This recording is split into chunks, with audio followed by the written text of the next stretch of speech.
ஒன்றாவது டாபிக் என்ன பார்த்தோம்? யார் தொடை யார் தொடை இல்லைன்னு சொல்லி பார்த்தோம்.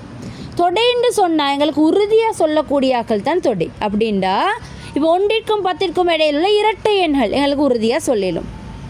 மாதத்தில் உள்ள நாட்கள் உறுதியாக சொல்லிடும். வருடத்தில் உள்ள மாதங்கள் உறுதியாக சொல்லிடும். ஒரு நாளில் உள்ள மணித்தியாலங்கள் உறுதியாக சொல்லிடும். வேற உலகத்தில் உள்ள கண்டங்கள் சொல்லிடும். சமுத்திரங்கள் சொல்லிடும். இதெல்லாம் உறுதியாக சொல்லிடும். இப்படி சொல்ல இயலுமாய் இருந்தால் அவங்களுக்கு பேர் தொடைகள். இப்போ உலகில் உள்ள உயரமான மனிதர்கள் சொல்ல இயலுமா எங்களுக்கு உறுதியாக? ஏலா. யார் யார் உயரம்னு சொல்லி போய்ட்டு தேட இயலுமா? ஏலா. இலங்கையில் உள்ள திறமையான மாணவர்கள் சொல்ல இயலுமா எங்களுக்கு? ஏலா. இலங்கையில் உள்ள கணிதத்தில் திறமையான மாணவர்கள் சொல்ல இயலுமா? ஏலா. அப்போ அப்படி இப்போ அடுத்தது போல சொல்கிறாங்க 10 கிலோவில் உள்ள அரிசிட மணிகள் சொல்ல இயலுமா எங்களுக்கு உறுதியா? எத்தனை ரெண்டு கேளுமா? ஒவ்வொரு 10 கிலோவில் ஒவ்வொரு மாதிரி இருக்கும். அப்போ அதே உறுதி எங்களுக்கு என்ன செய்யலாம்? சொல்ல இயலாது.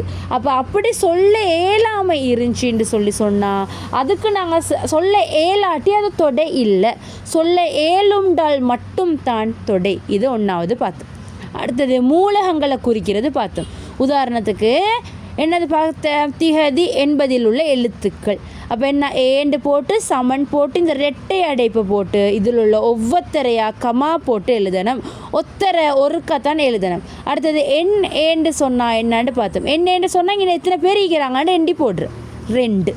இது பார்த்தோம். ஒன்று பார்த்தோம். மூலகங்கள் எழுதுறது பார்த்தோம். சரியா? அடுத்தது இதை எப்படி வெண்வரி படத்தில் குறிக்கிறேன்டா? அந்த துண்டு மறந்துருச்சு. வெண்வரி படம்னு போடுங்க கீழே.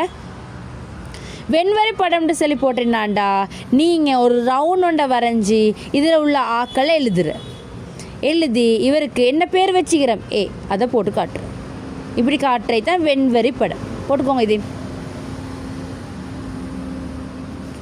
வெண்வரி படம்.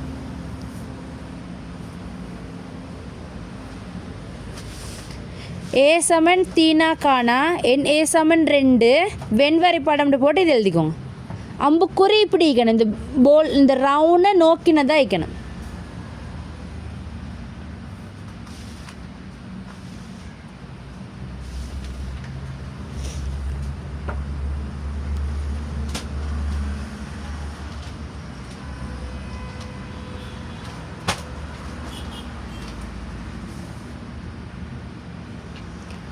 சரியா? வேறு என்ன பார்த்தோம்? நாங்கள் சூனியத்தொடைன்னு சொன்னால் என்னான்னு பார்த்தோம். சூனியத்தொடை அப்படின்டா இப்போ உங்களுக்கு தந்திக்குது 1லிருந்து 5 வரை உள்ள 20 மடங்குகள்.